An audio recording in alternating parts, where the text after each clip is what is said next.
नमस्कार फ्रेंड्स, आज हम इंडियन ज्योग्राफी में देखेंगे प्रायद्वीपीय पठार को। प्रायद्वीपीय पठार भारत के दक्षिणी भाग में है, मध्यवर्ती और थोड़ी दक्षिणी भाग में है और इसको प्रायद्वीप इसलिए कहा जाता है क्योंकि तीनों तरफ पानी से घिरा हुआ है। एक तरफ अरब सागर, एक तरफ बंगाल खाड़ी और नीचे हिंद महासागर और मन्नार खाड़ी का पानी है और ऐसे लैंड को प्रायद्वीप कहा जाता है जो तीन तरफ पानी से घिरा हुआ। ये दक्षिणी भारत का भाग है जो प्रायद्वीप भारत है। हम देख सकते हैं इसके विस्तार को, इसकी विशेषताओं को इत्यादि को। प्रायद्वीप भारत की जब हम बात करते हैं तो याद रखना ये भारत का सबसे प्राचीनतम भूभाग है। यह भारत का सबसे प्राचीनतम भूभाग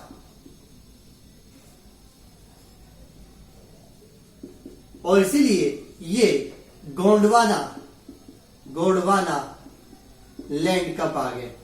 गोंडवाना लैंड क्या है? पृथ्वी के प्रारंभ में जब भूभाग को जब टूटा, विभाजित हुआ तो उत्तरी भाग उसका अंगारा लैंड और नीचे का भाग गोंडवाना लैंड था। तो भारत का ये जो दक्षिणी भाग है भारत का भी, वो गोंडवाना लैंड है। हिमालय वाला जो भाग है वो अंगारा लैंड का भाग है। तो गोंडवाना लैंड का भाग था जो बाद में आके भारत के हिमालय क्षेत्र से जुड़ा है और ये भाग काफी प्राचीन होने के साथ साथ स्थायी चट्टानों वाला है। अंदर की स्थायी प्लेट से इसके अंदर का भाग जो है वो स्थायी है। स्थायी होने का मतलब इसमें विचलन या उसमें विघटन बहुत कम हो रहा है। बहुत कम होने के कारण यहाँ पे भूकंप भी बहुत कम आते हैं। भारत में सबसे सेफ जोन अगर देखा जाए भूकंप की दृष्टिकोण से वो यही है। तीसरी बात, यह लगभग 16 लाख स्क्वायर किलोमीटर पर फैला हुआ है जो भारत का लगभग आधा होता है और इसी कारण ये भारत का सबसे बड़ा भूभाग है, सबसे बड़ा भौतिक विभाग है। भारत का सबसे बड़ा भौतिक विभाग यही है। तो ये इसकी महत्वपूर्ण विशेषता है। इसके विस्तार को हम देख लेते हैं कि क्या है और किस प्रकार का इसका विस्तार है और निर्माण कैसे हुआ इसका, इस चीज को भी देख लेते हैं। निर्माण की अगर बात की जाए तो फ्रेंड्स वाकई में ये ज्वालामुखी उद्गार से निर्मित पठार है। पठार का मतलब क्या है? एक पर्वत ऊंचा उठा हुआ इस तरह का शिखर वाला भाग, लेकिन पठार होता ऊंचा है लेकिन इसका मेज और सपाट भाग होता है इसका। हाँ, इसके ऊपर कुछ पर्वत मालाएं, नदियां, घाटियां ये सब हो सकती हैं, लेकिन पठार एक ऊपर उठा हुआ विशाल विस्तृत भूभाग होता है। और इस पठार का निर्माण कैसे हुआ? इस पठार का निर्माण लावा से हुआ। ज्वालामुखी उद्गार एक होता है सीधा मुंह से, एक मुंह से ज्वालामुखी उद्गार हो जाता है वो, लेकिन इस तरह कई बार ज्वालामुखी उद्गार न होकर के दरार भी होता है। जमीनी भाग में दरारें पड़ जाती है और इन दरारों से निकला लावा विशाल लेवल पे जम जाता है, कई किलोमीटर ऊपर तक जम जाता है और इससे ये पठार बन जाता है। तो इसी प्रकार बना हुआ ये प्रायद्वीपीय पठार है। ये एक पठार होकर कई पठारों का समुच्चय है, पठारों, पर्वतों, नदियों का समुच्चय है। इसको हम देख लेते इसके विस्तार को। जैसे कि मैप पे आपको दिख रहा है, इसके सबसे उत्तर पूर्वी भाग में अरावली पर्वतमाला है। तो ये अरावली पर्वतमाला से लेकर के स्टार्ट होता है उत्तर पश्चिम में। उत्तर पश्चिम में अरावली पर्वतमाला है। उत्तर पूर्व में देखा जाए तो राजमहल की पहाड़ी तक फैला हुआ है। हालांकि इससे आगे इसको मेघालय और मिथिल की पहाड़ी तक भी ये जाता है, विस्तारवान है। दक्षिण में देखा जाए तो दोनों तरफ इसके घाट है, पश्चिमी घाट और पूर्वी घाट। पश्चिमी घाट और पूर्वी घाट के मध्य का ये त्रिकोणात्मक भूभाग है जो प्रायद्वीपीय भारत के रूप में जाना जाता है। बहुत बड़ा विस्तृत भूभाग है। हमने देखा भारत का आधा भाग इसमें कवर होता है, इसलिए इसको छोटे छोटे सब उप विभागों में तोड़ करके, सब डिवीजन करके इसकी स्टडी की जाती है। इसके उप विभागों को देखा जाता है। सबसे पहले उत्तरी भाग इसका जो है वो मध्यवर्ती उच्च भूमि कहलाती है।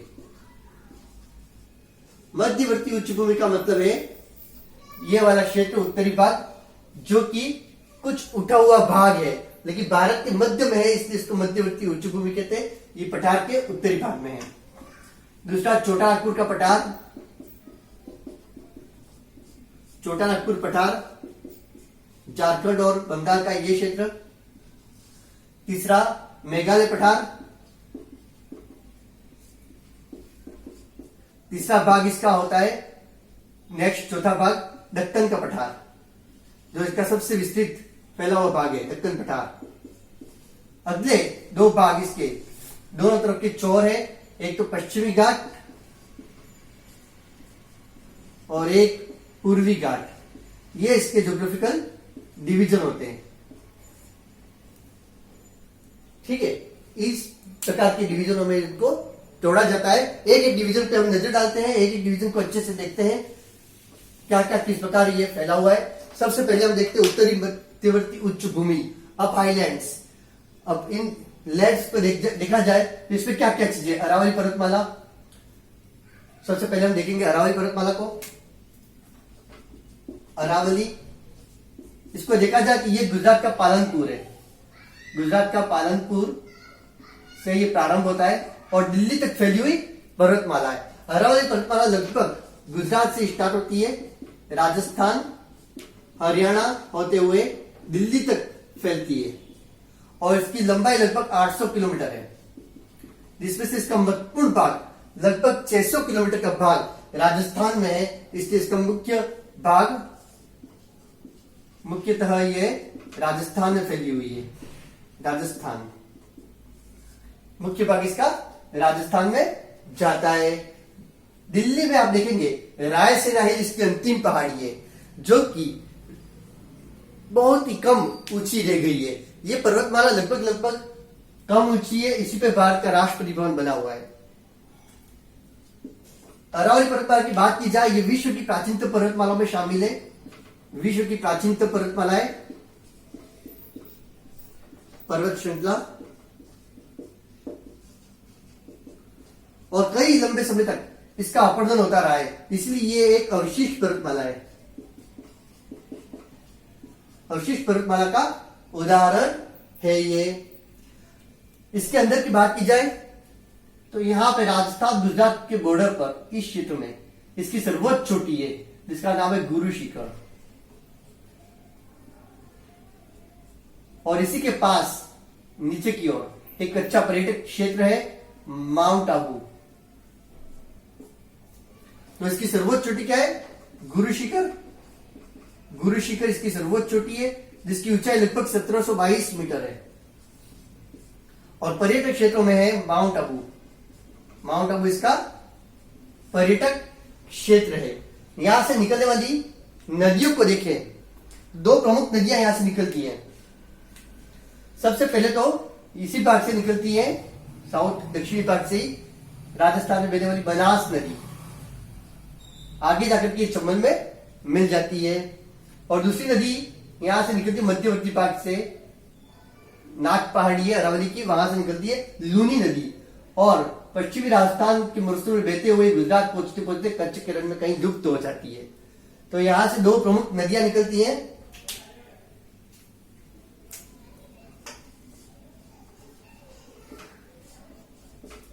बनास व लूनी।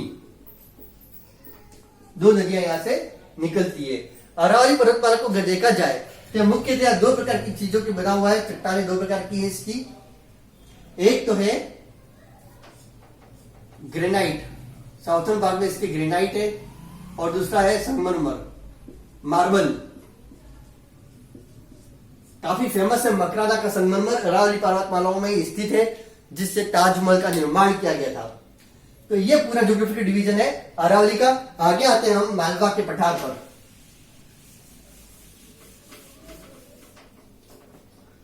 मालवा का पठार ये वाला क्षेत्र है, ये है मालवा का पठार।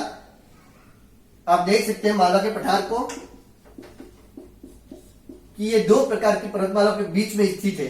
पहला तो ये अरावली और विंध्य पर्वतमाला, विंध्याचल, ये विंध्याचल है। दोनों के बीच में मध्य में स्थित है अरावली का मालवा का पठार।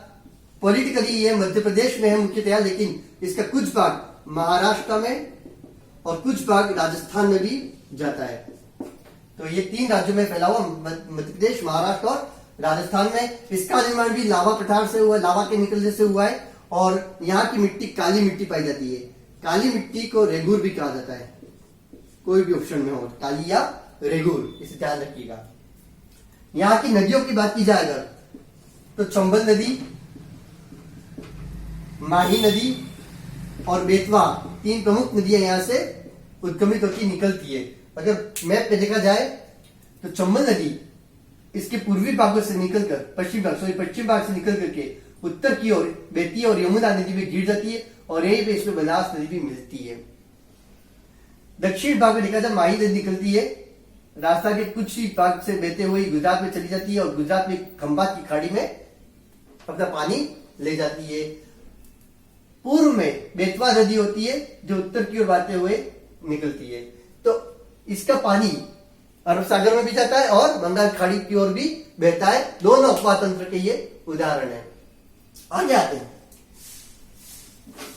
आगे इसका महत्वपूर्ण रीजन है, महत्वपूर्ण क्षेत्र है इसका विंध्याचल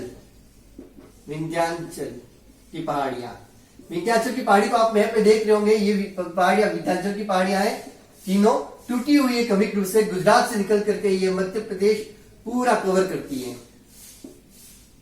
और क्रमिक रूप से टूटी हुई है। इसकी सबसे पश्चिम पहाड़ी विंध्य श्रेणी कहलाती है। उसके बाद की मध्यवर्ती श्रेणी को भंडारण कहते हैं, भंडार। और अंतिम जो पश्चिमी श्रेणी है उसको कहा जाता है कैमूर की पहाड़ियां। ये विंध्याचल पर्वतमाला है। इसके बाद हम देखते हैं विंध्याचल पर्वतमाला को के बाद सतपुड़ा की पहाड़ियों को। विंध्याचल के दक्षिण में उनके समांतर दिखाई गई पहाड़ियां ये सतपुड़ा की पहाड़ियां हैं। सतपुड़ा की पहाड़ियां भी आप देख सकते हैं, इसके समानांतर ही है बिल्कुल विंध्याचल के, और यह भी 3 श्रेणी में टूटी हुई है। सतपुड़ा की पहाड़ी की विशेषता यह कि महाराष्ट्र में जाती है। गुजरात से प्रारंभ होकर के ये महाराष्ट्र और फिर मध्य प्रदेश इस तरह से जाती है। विंध्याचल की पहाड़ी महाराष्ट्र में नहीं होती है, केवल गुजरात और मध्य प्रदेश में होती है। सतपुड़ा की पहाड़ी पे काफी अच्छी चोटियां भी हैं। इसकी श्रेणियां देख लेते हैं। पहले हम 3 श्रेणियां। राजपीपला है पहले, सबसे पश्चिमी भाग को राजपीपला कहा जाता है। अगले भाग को महादेव की पहाड़ियां कहा जाता है, मध्यवर्ती भाग को महादेव की पहाड़ियां, और अंतिम भाग को यहाँ पे मेकाल की पहाड़ियां कहा जाता है। मेकाल की पहाड़ियां, राजपीपला, महादेव और मेकाल की पहाड़ियां। इसमें पर्वत चोटियों को देखा जाए, इसकी सर्वोच्च चोटी धूपगढ़ है, जो कि महादेव की पहाड़ी में स्थित है। और इसके पास ही एक प्रसिद्ध पर्यटक स्थल है पंचमढ़ी पर्यटक स्थल धूपगढ़ के पास महादेव की पहाड़ियों में ही स्थित है।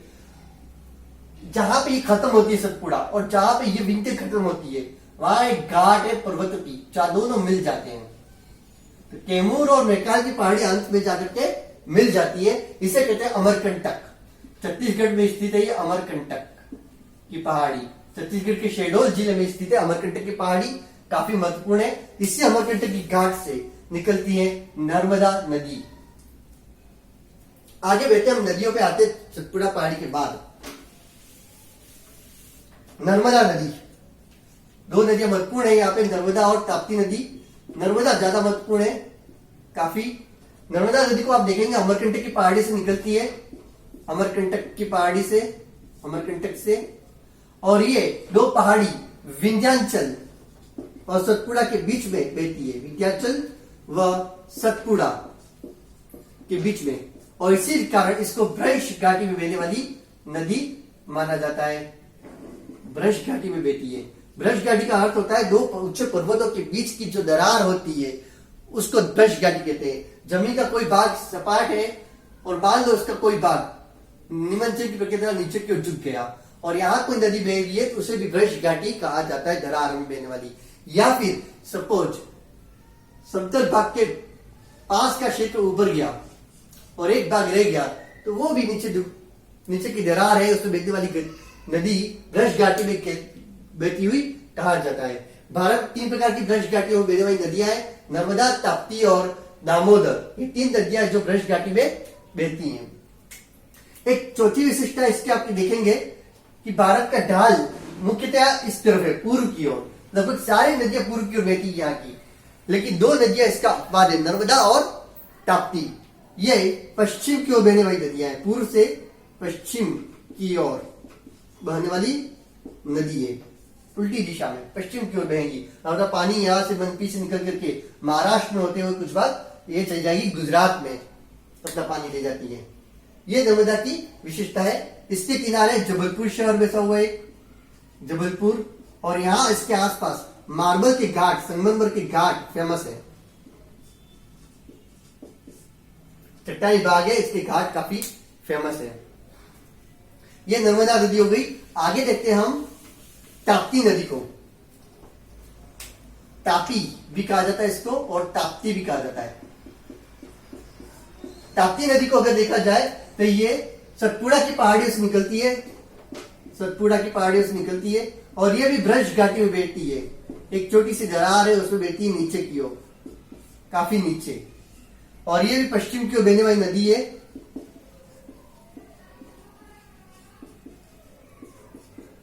पश्चिम की ओर बहने वाली नदी है जो एमपी के बैतूल जिले से निकल करके गुजरात में सूरत के पास खंभात की खाड़ी में गिर जाती है। सूरत इसी पे स्थित बंदरगाह है। तो यह थी ताप्ती नदी जो हमने देखी। इसके आगे छोटा नागपुर पठार, राजमहल की पहाड़ियां और दक्कन का पठार हम नेक्स्ट पार्ट में देखेंगे।